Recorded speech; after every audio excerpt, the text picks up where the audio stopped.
Okay. So this week we're reading about the mitzvah of counting the Omer. In chapter Gimel, Pasuk Tazvav, Torah says, "You should count the day after Shabbos, from the day that you bring the Omer offering. You should count for 7 complete weeks. 7 weeks." Now, Rashi over here explains, it says the day after Shabbos, doesn't mean literally the day after Shabbos, it means the day after Passover, the day after the first day of Passover. First day of Passover is a holiday, and in Israel it's a one-day holiday. So after the one-day holiday in Israel, then we should do the counting of the Omer. That's what Rashi says. Now, the literal translation of the pasuk is the day after Shabbos. And so there were people who didn't believe in the tradition of the meaning of the Torah, of the oral Torah, and they had a whole war against the sages, trying to make Pesach fall out on Shabbos. Pesach does sometimes fall out on Shabbos, but they made quite an effort to make Pesach fall out on Shabbos so that this verse could be fulfilled. So it could be both the day after Shabbos and the day after Pesach. They felt always after the Pesach has to always fall out on Shabbos. So the question though is, yes, our sages knew with tradition, and they have very ironclad proofs that the definition of the day after Shabbos is the day after the first day of Pesach. But the question is, why does the Torah have to say it in this funny way when it's really the day after Pesach? Why is it saying in that funny way? So to understand this, let's look a little bit more into this mitzvah in the context of how this mitzvah falls out in the whole context of all of our holidays. So 7 weeks after Pesach, we have the holiday of Shavuos. The holiday of Shavuos has a unique offering that's different than all other offerings. And the unique offering that's brought in Shavuos was 2 loaves of bread. Torah says in the same chapter, 2 verses later, from where you live, in other words, from Israel, you had to bring the offering from harvest that was grown in Israel.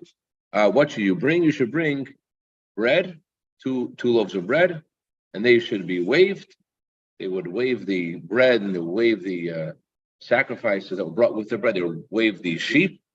And the Torah says it should be made out of chametz. Because it was made out of chametz, it couldn't be offered on the altar, because the altar wasn't, no chametz could be offered on the altar.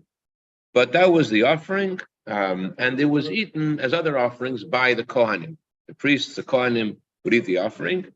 And this was a unique thing that it had to be made specifically out of chametz. Especially unique because considering in 7 weeks before this, chametz is public enemy number 1. Chametz is wholly forbidden. And all of a sudden on Shavuos, it's brought in the Beis Hamikdash together with the sacrifices, together with the sheep, the korban shlamim, together with the offerings of the holiday. The Kohen waves the sheep together with the bread. And they're both holy, they're both special. And yet 7 weeks before, we say that chametz is the worst thing imaginable, and you can't have the tiniest bit of it. And the question is, what's going on? Is chametz a good thing or a bad thing? So the answer is that there's 2 ways of serving Hashem. There's serving Hashem with your mind and serving Hashem with your faith. The idea of serving Hashem with your faith is that whether you understand it or not, whether it makes sense or not, you know this is the truth. This is a tradition that we have from your father and back to his father, all the way back to Moses. Those of us who just started learning the Rambam amazingly describes every generation, one after another, how the Torah arrived to us. You see the unbroken chain from Moses to Moses Maimonides. It's amazing. So I believe this because this is the truth. Does it make sense? Doesn't have to make sense. I put my mind on the side, and I say, I believe. So when a person is in the zone of faith, the zone of I believe, he is pushing aside his own perspective, his own understanding. He's saying, I believe this, whether it makes sense to me or not. The Gemara describing the Yetzer Hara, Gemara says that Gemara talks about certain people who made major mistakes in their life, and the Gemara says, one second, how could this person make a mistake? Wasn't he such a noble, wonderful person? And Gemara says, well, it depends if he was a noble person. He was a noble person at one point, but then he became chametz. The Gemara's description of failure in character is chametz. This happened before he was chametz, and this happened after he was chametz. That's the Gemara's title for failure, for negative behavior. And why is chametz considered negative behavior? The simple reason is because chametz, unlike matzah, which is thin, chametz is all puffed up. It represents a person who's full of themselves. And it says in the Chassidus that it's not just that chametz represents arrogance, but the more focused you have on yourself and how you feel, the harder it is to believe, harder it is to have faith. You're focusing on how you feel and how your perspective is. So then if you don't understand something, that's a problem for you, because your center of gravity, your home space is, how do I feel? What do I think?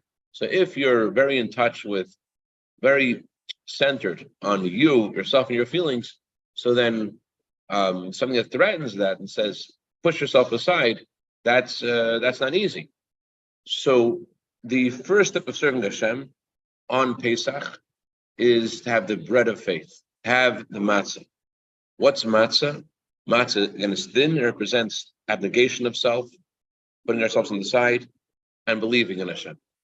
That's the voice of our soul, the voice of faith, the voice of truth. The Zohar says faith is truth. So on Pesach, we put ourselves on the side when we listen to our soul talk. Listen to Emunah, listen to the food of faith. We eat the food of faith. We make a faith part of ourselves. So it's not our persona changing. It's not our identity changing.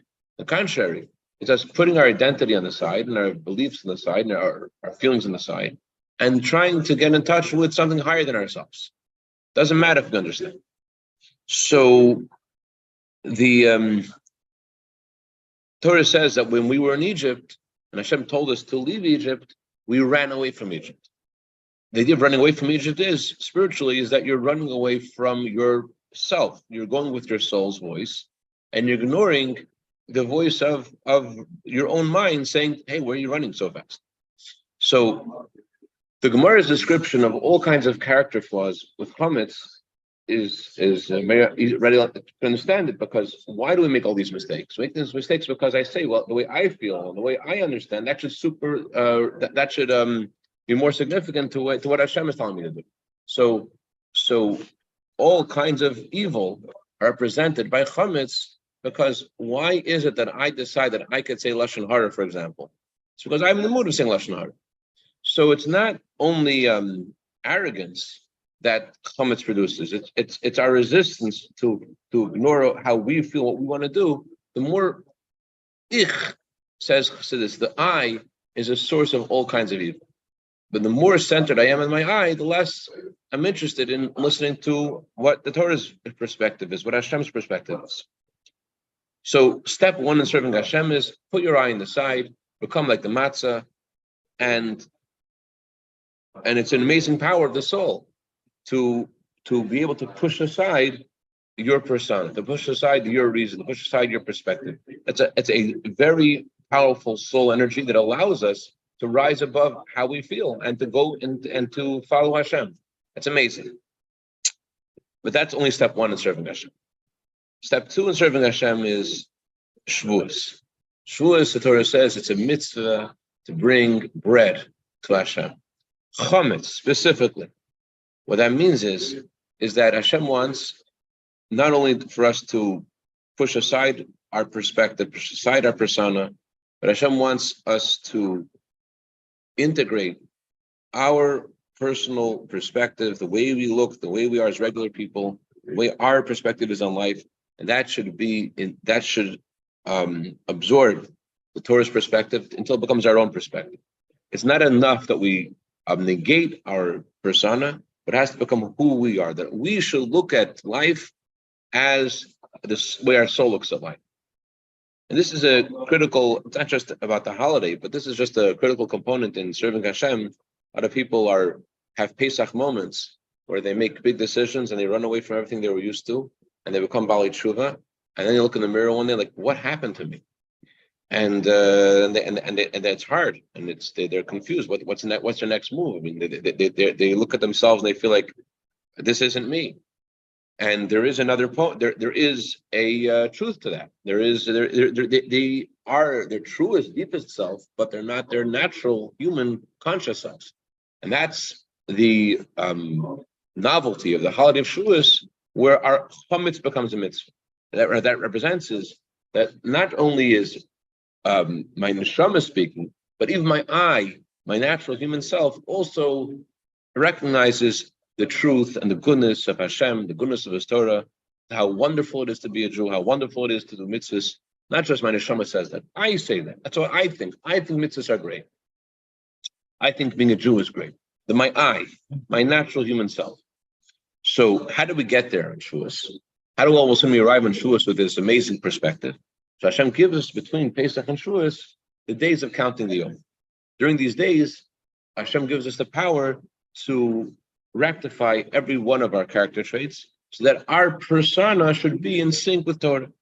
So when we arrive on Shavuos, we're able to bring bread to Hashem, to bring ourselves to Hashem. Our bread, our persona becomes holy.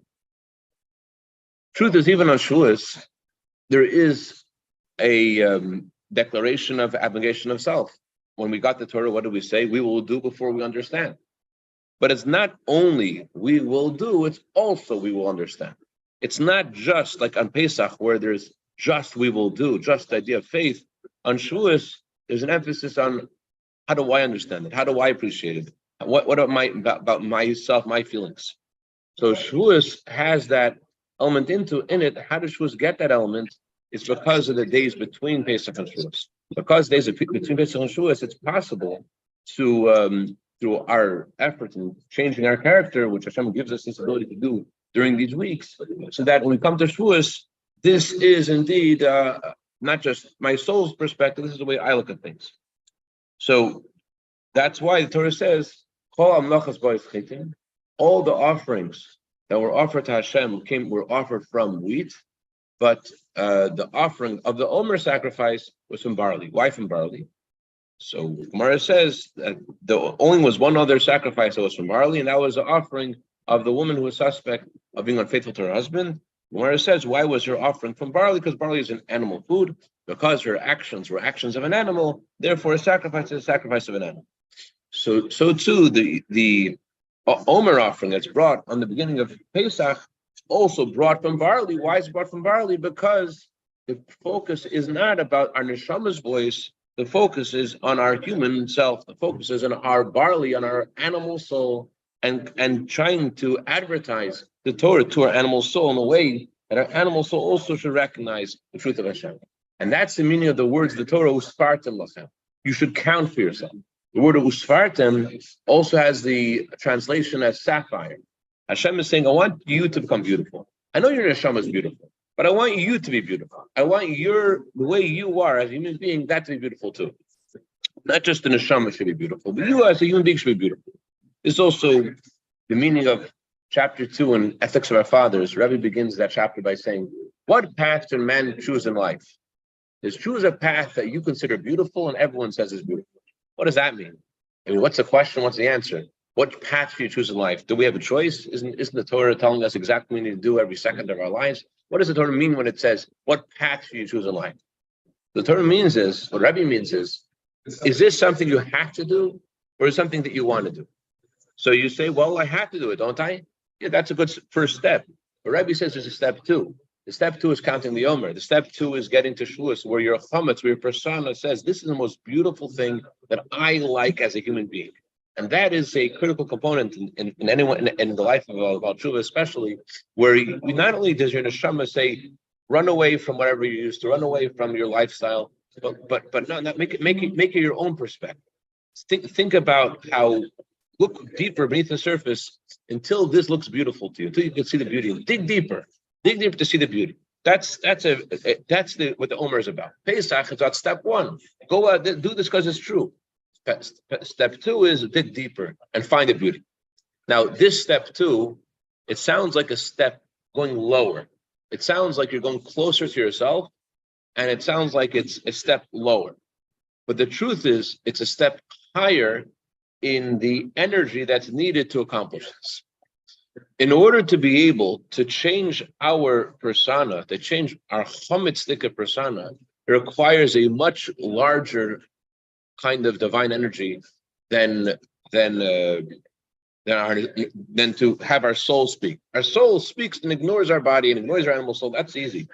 But for our ichiness, for our persona to change, for us to become so beautiful as the Torah wants, requires something otherworldly. And that's what the Torah says. When should the count of the Omer begin? It should begin the day after Shabbos. What's Shabbos mean? Shabbos is a day that's naturally holy. Without us doing anything, Shabbos is holy. Shabbos represents pristine godliness and holiness that Hashem has given us. That's amazing. But in order to take a Jew out of Egypt, in order for him to change his persona, so Hashem says, I'm going to give you everything I have. I'm going to give you my very core. I'm going to give you what's beyond Shabbos. I know you're in Egypt, and I know you're dealing with all kinds of insecurities, and you're dealing with all kinds of things inside yourself. So I know that your change seems to you impossible. Hashem tells you, I'm giving you impossible. I'm giving you something otherworldly to facilitate this. I want you to know you should make yourself beautiful. And you're beautiful. You're like, 1 second, Hashem, do you know who I am? Hashem says, I know exactly who you are. And that's why I'm talking to you the day after Shabbos. I'm talking to you from a place that's beyond the order of the spiritual cosmos. Shabbos represents the highest part of the spiritual cosmos. Shabbos is number 7 of the week and represents the holiest time in time, but it's still within time. The day after Shabbos means essence. It means Hashem says, I'm giving you my essence. I'm taking you by the hand, and I'm going to help you be your most beautiful self. It's impossible. So Hashem says, this is something impossible. I'm recognizing that, but I want you to know you're important to me. And because you're important to me, not just your neshama is important, but your mission is important. And what I'm asking of you is important. And I'm giving you my very core. I'm holding you by the hand, and I take you through valleys, through creeks, through cliffs, through mountains. We're going to go for 7 weeks, and you are going to be beautiful at the end. Your chametz is going to be amazing. So Hashem specifically highlights how impossible it is, but also not just how impossible it is, but how He's giving us impossible. Hashem is giving us a unique strength to take us from our Egypt, from our lowest point, because that lowliness is something that so to speak, it bothers Hashem. He cares about his child stuck in Egypt, about his child stuck in this icky place. And Hashem says, no, I care about you, and I'm going to take you out of that place and bring you all the way up. There was a Chassid of the Alter Rebbe who had a big downfall spiritually, and the Alter Rebbe personally got involved in helping this guy getting back on the horse. And all other Chassidim were jealous, and they were like, "Why did this guy get special attention?"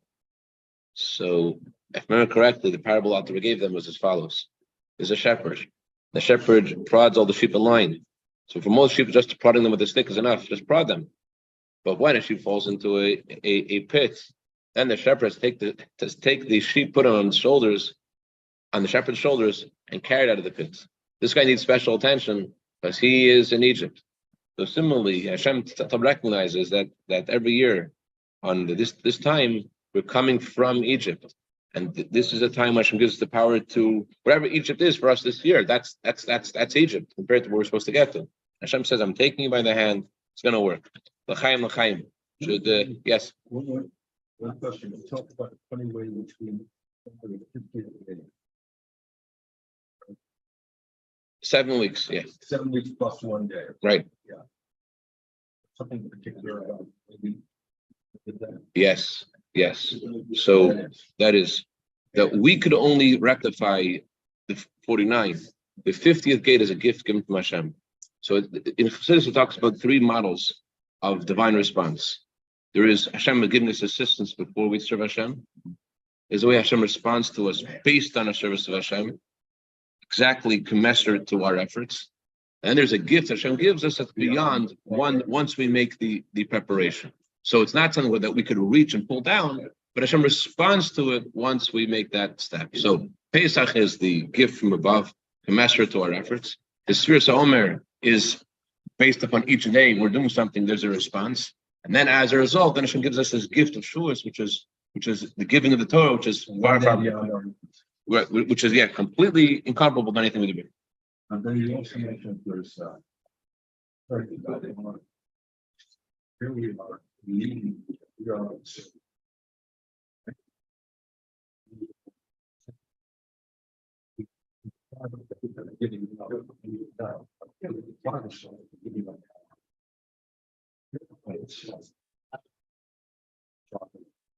Right. 80% of people didn't want to go.